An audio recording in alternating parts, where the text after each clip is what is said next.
Hello there, I'm MacLeod and welcome to the 18th? I think the 18th audio log. No idea, actually.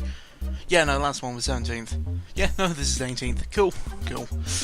What we got to talk about then? Not actually, well, I say not exactly related but to gaming, but it is kind of, sort of, not really. Last episode I literally just talked about releases, or up-and-coming releases. Honestly, I have no idea if anyone in the universe would find that entertaining or not. I've got no freaking clue. It was just for some reason the topics that came into my mind while I was doing this. So yes, what I've got to talk about today? Shadowplay. It kind of rhymed, except for, the massive pause, but whatever. So yeah, Shadowplay. If you don't know what Shadowplay is, basically, NVIDIA, NVIDIA's card, the GTX and stuff like that. The GTX is gone with like programs and shit because GeForce and whatever, and one of those programs is Shadowplay, which is a recording program, software, words, I don't know, like Fraps or Fraps.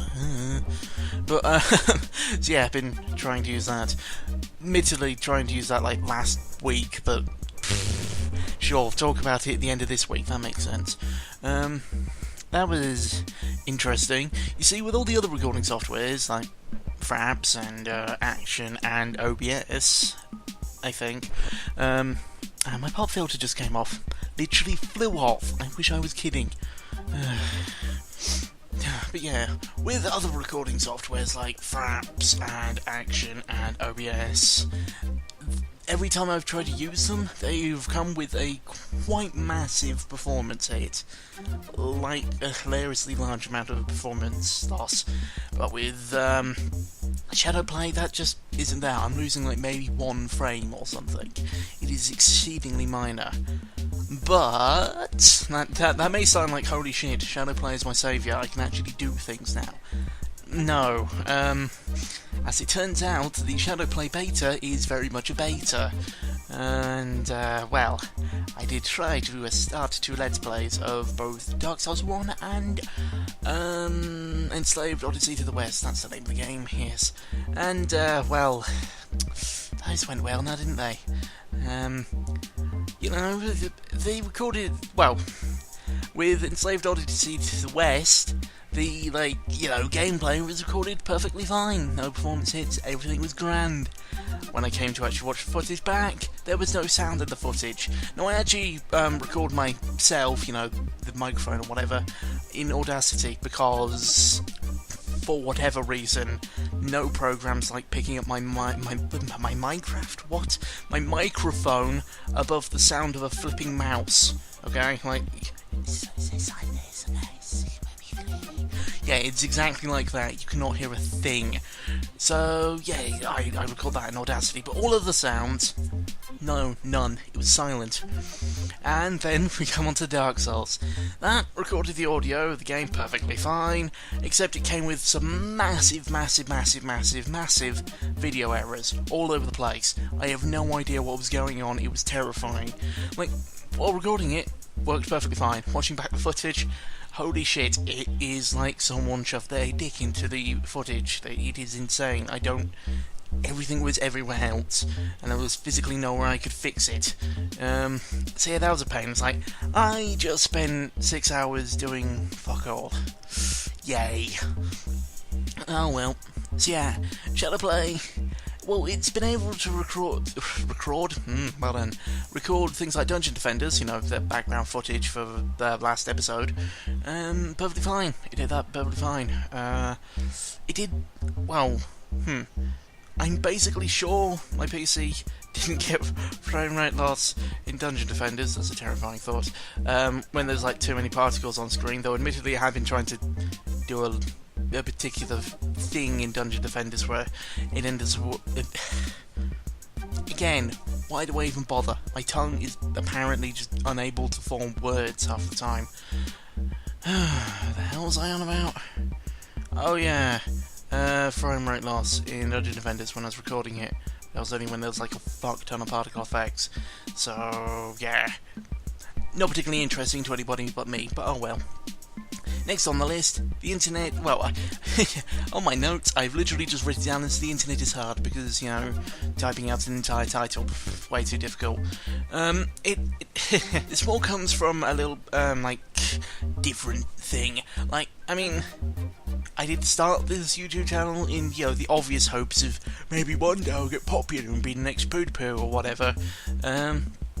But also because it's interesting to actually try these things yourself and realise that actually there is far more work put into these than you will realise if you're just a viewer. Like, you may think you know how much work is put into these, but you don't. But simply, it's the same reason why, you know, using things like UDK and whatnot has been quite enlightening, because you suddenly realise that actually this shit isn't easy. It's like, oh, Vision with Games, yeah, it can be made in like a month, right? You're like, no, not in the slightest. No, maybe in a month you'll have managed to get the worst prototype in all of history, and it's like, oh, great, guess I'm gonna have to spend the next couple million years of my life actually making like a 1 hour game or something. It's like, yeah, no, that, not fun. But it is interesting. But the thing that I was actually going to talk about, instead of me talking about that, was that, like, this is kind of a problem with the internet in general. I don't know, it sounds weird putting it like that, but it's like, oh god, I'm struggling to put things into words, which is a pretty big failing considering the show, I guess this is. But it's the fact that, like, when people are like, yeah, no, Let's Plays, they're easy to make, and, well, yeah, they're much easier to make than, say, a video review, but a video review would get, like, the exact same views as a Let's Play, and in YouTube terms, that means you get the exact same amount of money, but with a with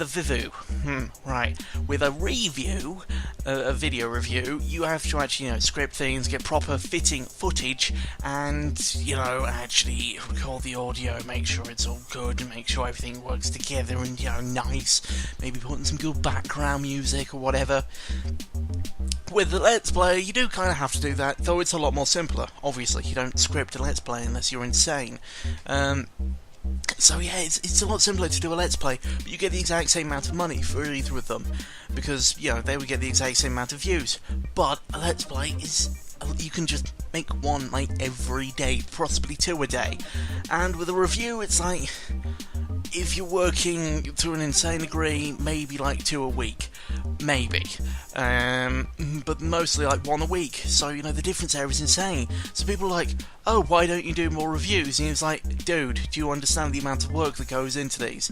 And well, this is obviously not me saying this, I don't know how to write to save my life, but, you know, so it's like, well, why in the fuck aren't you doing this? It's like, hey, guys, because I don't make enough money from this, I don't have the ability to actually quit my job or whatever it would be in this case. So it's like, well, shit, because the fact it's a problem with, like, it's not exactly a fixable problem with YouTube, but it's like, it's an unfair model. It's the reason why a lot of animators are like, fuck it, I'm becoming a Let's Player. You know, things like the Game Grumps, it's just like, screw it, why animate? I'm getting fuck all from this. Like, a lot of people are going, yeah, this looks really cool, and that's about it. Even with Patreon, it's a lot harder to save such things, because, you know, animation's even more complicated than, let's say, an actual review. Like, they're coming out, like, maybe once a month, and that's insanity. Even with something like Patreon, I don't think they'll be able to actually, you know, keep you alive. People seriously overestimate the amount of money people make from YouTube videos. Like, this is, again, not exactly talking from experience, because I don't have any form of audience, so, you know, there's no way for me to make money off you yet, anyway. Yeah. But yeah, it's like, they don't actually make as much money as you would think. Meaning, it's like, oh yeah, YouTubers, they make thousands, don't they? And it's like, yeah, of course they do, that's why most of them live in an apartment, or in their, you know, mum's basement or whatever, because they make thousands. No, actually, it's because they barely make it. it makes about as much as everything else. Unless, of course, you work like a really shitty job, but yeah, that's because you're working a really shitty job. So it's just one of those things where it's like, professional shows, like, I don't know, I have had ideas, obviously, I have, for, like, maybe animated shows and stuff like that, but I wouldn't be able to get the proper, like, funding to be able to do such a thing. Like, if I tried to make,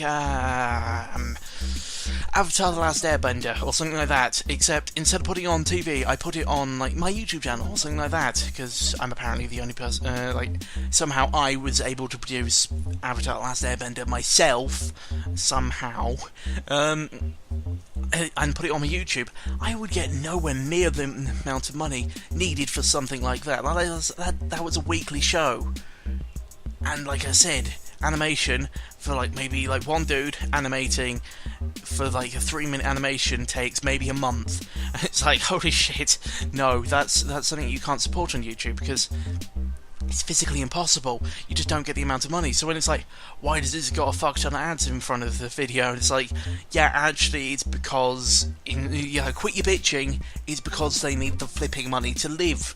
Just because your Let's Plays can be pumped out, like, 2 a day, does not mean a whole animated thing can be pumped out, like, even once a week. It's insanity.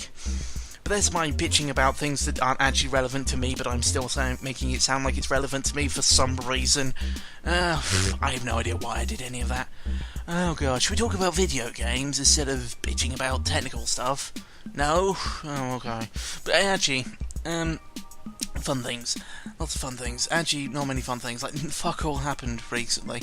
Like, it's almost funny, the lack of things happening at the moment. Oh god. Like, seriously, I feel sorry for game journalists. Whenever people are like, game journalists are evil and corrupt and shit, and I'm like, honestly, I'm not entirely surprised. I mean, the fuck do they ever get to write about?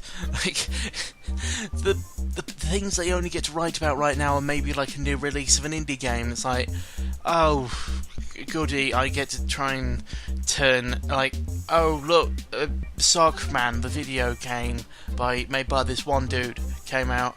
I've got to somehow make it into a story to keep my job.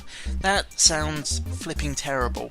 I mean, occasionally, something amazing happens, like Ubisoft decides to, stick its dick into a hornet's nest or something like that, and everyone can go, yay, we can write about this. But at the same time, even then, it's like, they have to actually write about it, whereas, say, someone like me could just grab the audacity, grab a microphone, shove them together, and bam!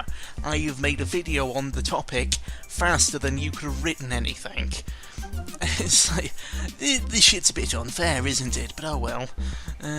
It's just like, I do feel sorry for them occasionally, because, like, as much as people like to, go, oh, journalists, actually, people don't like to do that anymore because, it's not the hip thing right now.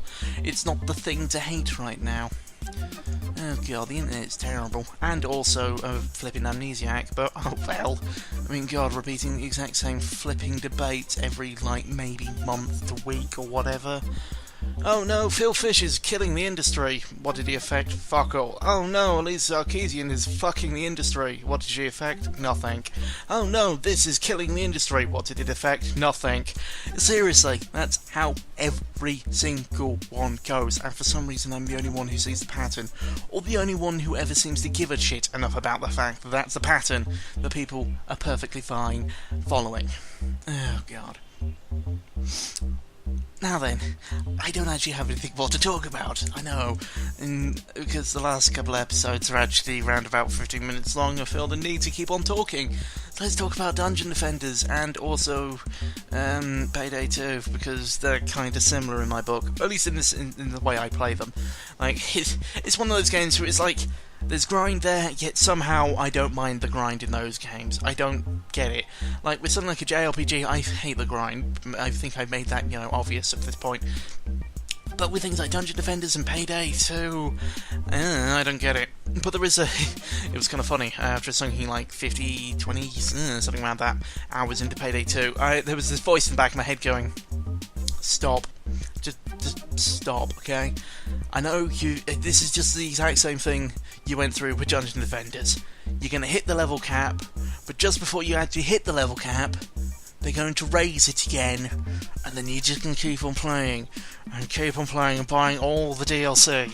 That is literally what happened in Dungeon Defenders. I swear, it's enough to actually, make me form a flipping conspiracy about how actually it's like they only actually raised the level cap uniquely to you based on when you get near it. So if you get to keep on going. Seriously, this shit happens to me all the time. It's weird. In Borderlands it happened. In Borderlands 1 and 2 it happened, which is weird. So yeah, the end. Let's go out on a pizza, I guess. Just let it go.